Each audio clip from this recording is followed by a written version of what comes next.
Hello दोस्तों, कैसे हैं आप सब। हमारी कहानियां देखने के लिए हमारे चैनल को सब्सक्राइब कीजिए और हाँ, बेल आइकॉन पर क्लिक करना मत भूलिएगा। बहू से अच्छी सब्जी वाली।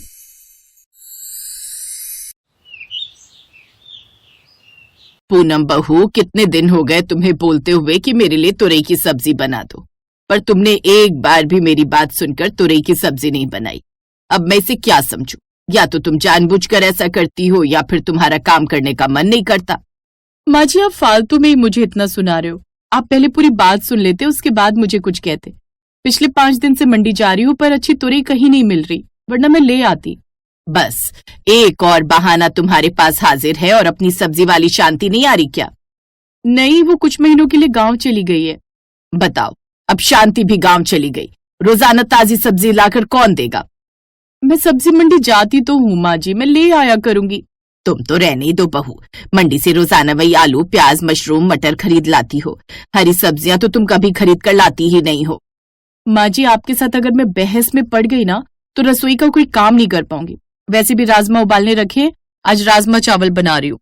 पूनम रसोई में राजमा चावल बनाने के लिए चली जाती है। एक दिन शाम को पूनम की सास सरोज बाजार निकली हुई थी। रास्ते में सरोज को उसकी पुरानी सहेली मिल गई और सरोज उससे बातें करने लगी। आजकल की बहुएं कहाँ सुनती हैं शारदा। अरे हम तुम अपने समय में बहुत काम कर लेते थे, पर अब घुटनों से काम नहीं होता। सही कह रही हो सरोज, मेरे से भी अब चला नहीं जाता, इसीलिए मैं तो अब ज्यादातर घर पर ही रहती हूँ। वो तो आज सब्जी वाली नहीं आई थी, इसीलिए मंडी से अपने लिए लौकी लेने आ गई। तुम्हारी गली में भी सब्जी वाली आती है क्या? हाँ, हमारी गली में भी एक सब्जी वाली आती है, बहुत पुरानी है वो। कई साल हो गए उसे हमारी गली में सब्जी बेचते हुए। बहुत अच्छी सब्जी लाती है, जो मांगो सारी सब्जियां उसके पास मिल जाती हैं। हमारी भी एक सब्जी वाली थी शांति, वो गांव चली गई है। बस इसी वजह से बहुत परेशानी होती है। पर तुम्हारा तो घर बहुत दूर है, वरना मैं तुम्हारी सब्जी वाली को बोल देती गली में दे जाए। चलो कोई नहीं, अच्छा चलती हूँ। हाँ, ठीक है, फिर मिलते हैं। सास सरोज कुछ देर बाद घर आ गई। अगले दिन सुबह के समय पूनम ने जल्दी जल्दी आलू पूरी बनाई और पति और बच्चों को टिफिन पैक करके दे दिया। माँ जी, पूरी आपने मना कर दी थी, इसीलिए आपके लिए मैंने आलू की सब्जी के साथ 2 फुलके बना दिए। कोई महान काम नहीं किया है पूनम। आलू की सब्जी और रोटी बहुत सादा खाना है। मुझे तो मन था हरे हरे टिंडे खाने को मिल जाते। घर पर आलू ही रखे थे, इसीलिए मैंने जल्दी जल्दी आलू बना लिए। कुछ तो बनाई है ना माँ जी, बाजार का नाश्ता तो नहीं मंगाती आपकी बहू। इस बात पर तो आपको गर्व होना चाहिए। अभी सरोज ने रोटी का पहला निवाला तोड़ा ही था कि तभी दरवाजे पर दस्तक हुई। नमस्ते माता जी, कैसी हो? अरे, मैं शांति की चचेरी बहन ममता हूँ। शांति आजकल गांव में है ना, तो उसकी जगह मैं सब्जी बेचने आई हूँ। वैसे तो मैं दूसरे मोहल्ले में सब्जी बेचती हूँ, पर मुझे शांति ने कहा था कि आप जैसे कुछ घर हैं जो उसके बंधे हुए हैं और उन्हें रोजाना ताजी ताजी सब्जियों की जरूरत होती है। इसीलिए मैंने सोचा आप लोग परेशान हो रहे होंगे, तो रोजाना सुबह ताजी सब्जियां दे जाया करूँ। खरीदनी है माता जी कोई सब्जी? हाँ हाँ, क्यों नहीं खरीदनी। हम तो खुद बड़े परेशान थे कि कोई सब्जी वाला आए तो हम सब्जी खरीदें। अच्छा हुआ शांति ने तुम्हें बोल दिया, वरना मैं और बहू तो रोजाना मंडी जाते हैं सब्जी खरीदने के लिए। हरी तुरई है क्या? हाँ माता जी, ताजी तुरई है मेरे पास। देखिए कितनी हरी हरी है, अभी सुबह ही खेत से तोड़ी है। अरे वाह, बिल्कुल वैसी तुरई जैसी मुझे पसंद है। पूनम देख ले, इसे कहते ताजी सब्जी। तुझसे तो अच्छी नई सब्जी वाली है। पूनम अपनी सास को कुछ देर देखती रही। उसे गुस्सा आ रहा था कि सास सब्जी वाले के सामने उसका अपमान कर रही है, पर उस समय पूनम कुछ नहीं बोली। धीरे धीरे रोज सुबह वही नई सब्जी वाली ममता सरोज के घर आने लगी। बातों बातों में वो सास को अपने बारे में बड़ी बड़ी कहानियां सुनाने लगी। कभी अपनी बहादुरी की, कभी अमीर लोगों से पहचान की। सरोज उसकी हर बात पर भरोसा कर लेती और पूनम को उलाहना देती। माता जी, आप तो बहुत भाग्यशाली हैं। आपकी जैसी प्यारी सास किसे मिलेगी? क्यों, तू ऐसा क्यों कह रही है? तुझे मेरे में कौन सी अच्छाई दिखाई दी? हाँ अरे, एक अच्छाई हो तो कहूं भी ना माता जी, आप तो अच्छाइयों की देवी हो। आपकी बहू कहीं भी आए जाए, जब मर्जी काम करे, आप कभी नहीं टोकती हो। अब जैसे 2 दिन से गई हुई है, तो आपने पीछे से एक बार भी नहीं सोचा कि वापस बुला लूं। आप खुद ही घर के सारे काम कर रही हो, वरना कई सास तो अपनी बहू को जाने ही नहीं देती। हाँ, ये बात तो है। मैं तो कभी भी नहीं रोकती बहू को। अरे उसका अपना मायका है, जब मर्जी आए जब मर्जी जाए। वैसे बहू आज सुबह आ गई है, रसोई में नाश्ता बना रही है। अच्छा, भाभी आ गई है। चलो मैं चलती हूँ माता जी, कल मैं आपके लिए करेले लेती आऊंगी। ठीक है, लेती आना। ममता जानबूझकर सरोज के सामने अच्छी बनने का नाटक करती थी। वो धीरे धीरे सरोज के दिल में अपने लिए जगह बना रही थी। माता जी, आपके घुटनों में दर्द रहता है ना? ये देखो, मैंने आपके लिए अपने गांव से दर्द दूर करने वाला मालिश का तेल मंगवाया है। अब आप इस तेल से रोजाना अपनी टांगों की मालिश करना, देखना आप कितनी फुर्ती से चलने लगोगे। ममता, तू मेरे बारे में कितना सोचती है। हालांकि तू भी तो शांति की तरह बस सब्जी बेचने आई थी, पर अब तो ऐसा लगता है कि तू इस घर का हिस्सा बन गई है। जिस तरह से तू मेरा ख्याल रखती है, मुझे तो ऐसा लगता है कि तू मेरी बहू से भी ज्यादा मेरी परवाह करती है। माता जी, सच कहूं तो मेरा बहुत मन होता था कि मेरी सास हो, पर शादी के बाद मेरे सास ससुर का प्यार मुझे नहीं मिला। मेरे माता पिता तो बचपन में ही गुजर गए थे। शायद शांति ने कभी आपको बताया नहीं होगा, पर जब से आपसे मिली हूँ ऐसा लगता है सास और माँ दोनों की कमी पूरी हो गई है। धीरे धीरे सब्जी वाली ममता अपने असली रूप में आ रही थी। वो घड़ियाली आंसू बहाकर सरोज को धीरे धीरे अपने जाल में फंसा रही थी। पूनम ने भी ज्यादा ध्यान देना छोड़ दिया, क्योंकि उसे पता था कि वो जितनी मर्जी कर ले उसकी सास उसकी बुराई ही करेगी। इसीलिए वो अपने काम से मतलब रखने लगी। एक दिन ममता सरोज को अपने साथ कहीं ले जाने लगी। माँ जी, आप कहीं जा रही हो? हाँ बहू, आज मैं ममता के साथ इसके खेत देखने जा रही हूँ, जहाँ पर ये सब्जियां उगाती है। शाम तक लौट आऊंगी। पूनम ने ज्यादा पूछा नहीं, वो घर के दूसरे कामों में लग गई और सास ममता के साथ उसके खेत देखने के लिए चली गई। सरोज को भी गए 1 घंटा ही बीता था कि तभी पुरानी सब्जी वाली शांति आ गई। नमस्ते भाभी जी, कैसी हो? माता जी दिखाई नहीं दे रही, कोई सब्जी लोगे क्या? ज्यादा तो नहीं है, थोड़ी सब्जियां हैं, क्योंकि आज सुबह ही गांव से आई थी तो जो मिला वही मंडी से ले आई। नमस्ते शांति, अभी तो सब्जियां सारी रखी हैं। वो तुम्हारी चचेरी बहन है ना ममता, वही रोजाना सब्जियां दे जाती है। आज तो वो माँ जी को अपने खेत दिखाने ले गई है।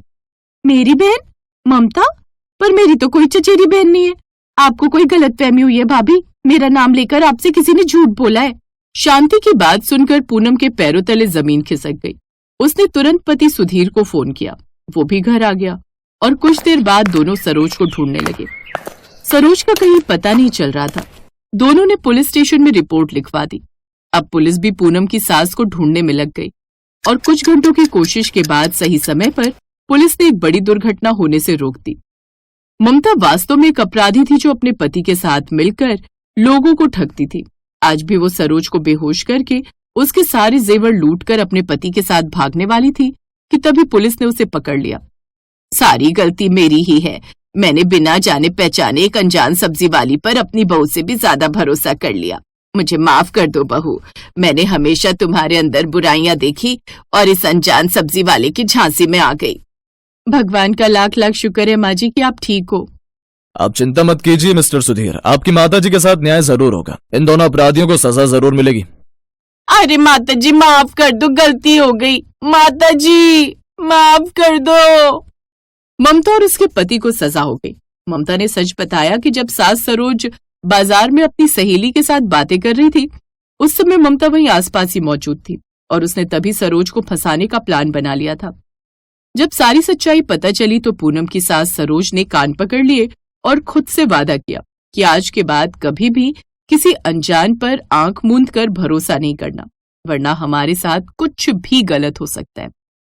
उस दिन के बाद सरोज ने अपनी बहू पूनम की भी कदर करनी शुरू कर दी, जिससे दोनों सास बहू के बीच प्यार और मजबूती का रिश्ता बंध गया।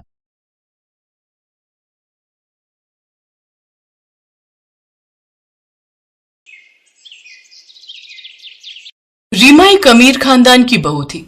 ससुराल में उसे किसी भी चीज की कोई कमी नहीं थी। खुला पैसा, सारे ऐशो आराम उसके ससुराल में उसे मिलते थे। शादी के 1 साल में उस पर कोई जिम्मेदारी नहीं थी। सब कुछ उसकी सास कलावती संभालती थी। पर आज जब सुबह सुबह कलावती ने उसे किसी जरूरी काम से अपने पास बुलाया तो उसके मन में तरह तरह के सवाल उठने लगे। रीमा, वो मम्मी तुम्हें कमरे में बुला रही हैं। मम्मी जी इतनी सुबह सुबह? उन्हें मेरे से इतनी सुबह सुबह क्या काम है? होगा कोई काम, पूछ लो एक बार जाकर। हाँ जाती हूँ। रीमा अपनी सास के कमरे में जाती है। उसकी सास कलावती उसके हाथ में एक चाबी का गुच्छा देती है। बहू, ये चाबी का गुच्छा आज से तुम्हारे पास रहेगा। मैं तुम्हें इस घर के खर्चों की सारी जिम्मेदारी सौंप रही हूँ। जिस तरह से मेरी सास ने मुझे ये जिम्मेदारी दी थी, अब ये जिम्मेदारी मैं तुम्हें सौंप रही हूँ, पर तुम्हें इस जिम्मेदारी को बहुत ध्यान से निभाना है। अभी मैं ये चाबी का गुच्छा केवल 1 महीने के लिए तुम्हें दूंगी।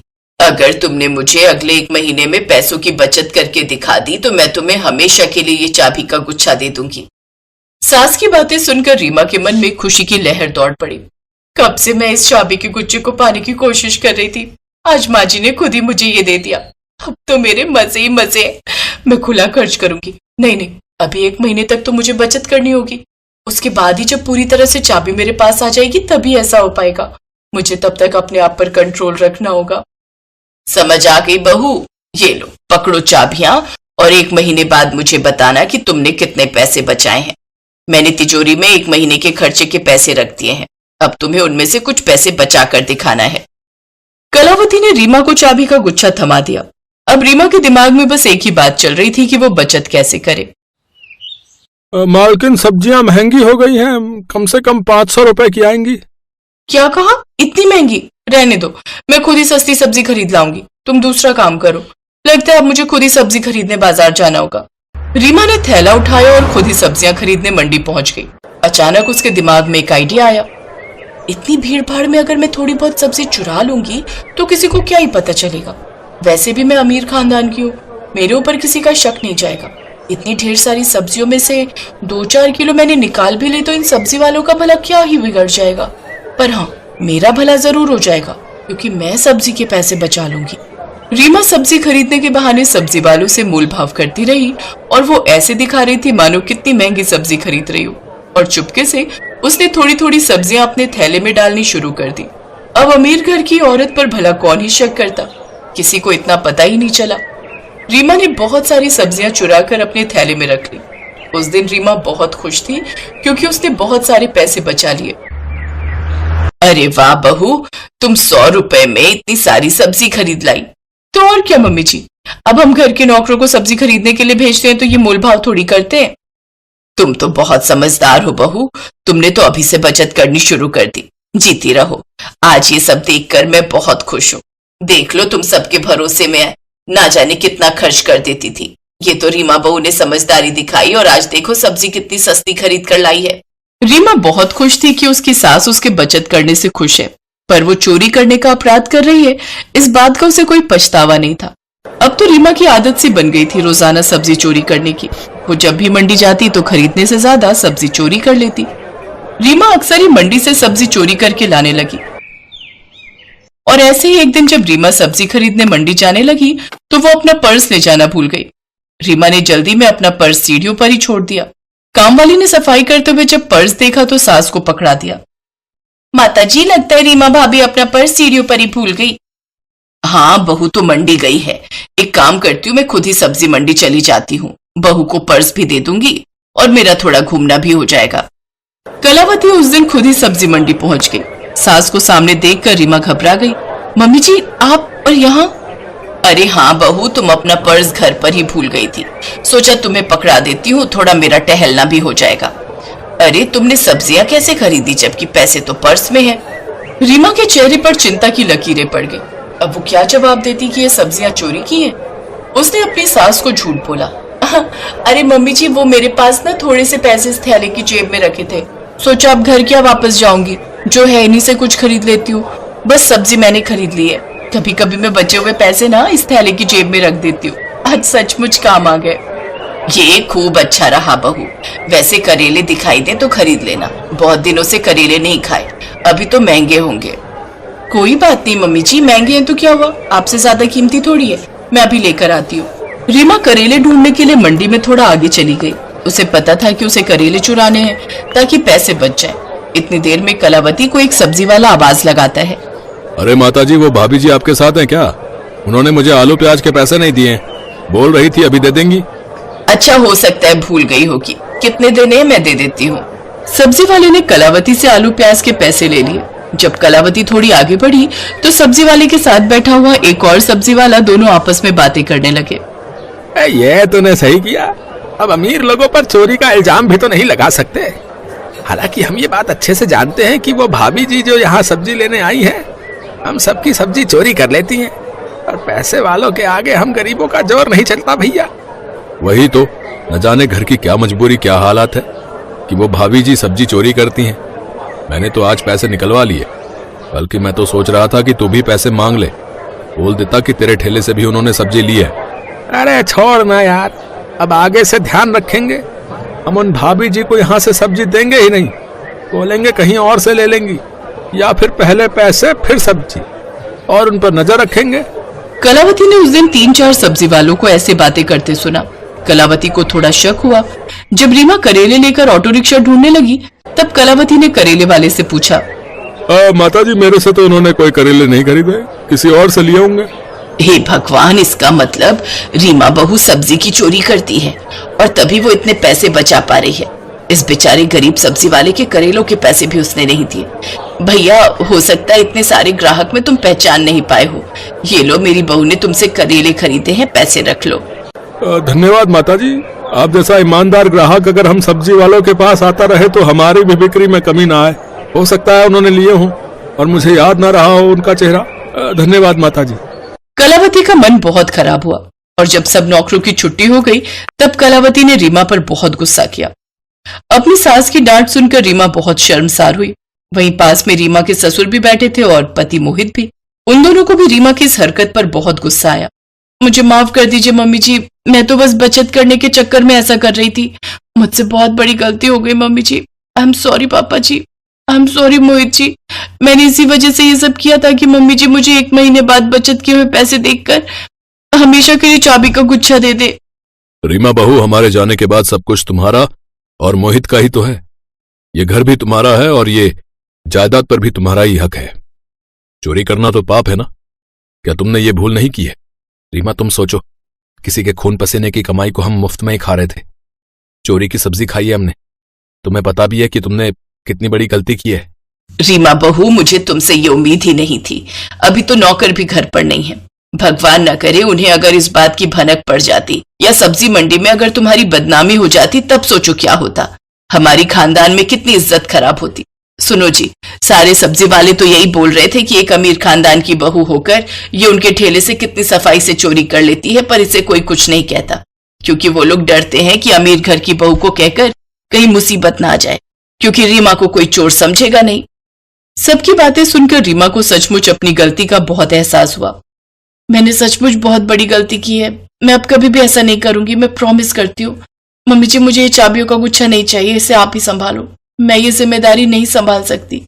जिम्मेदारी तो तुम ही संभालोगी बहू, पर पूरी ईमानदारी के साथ। ये चाबियों का गुच्छा अब हमेशा तुम्हारे पास रहेगा। रीमा को अपनी गलती का एहसास हो जाता है और उस दिन के बाद वो एक जिम्मेदार बहू बन जाती है। हेलो दोस्तों, कैसे हैं आप सब? हमारी कहानियां देखने के लिए हमारे चैनल को सब्सक्राइब कीजिए और हाँ, बेल आइकॉन पर क्लिक करना मत भूलिएगा।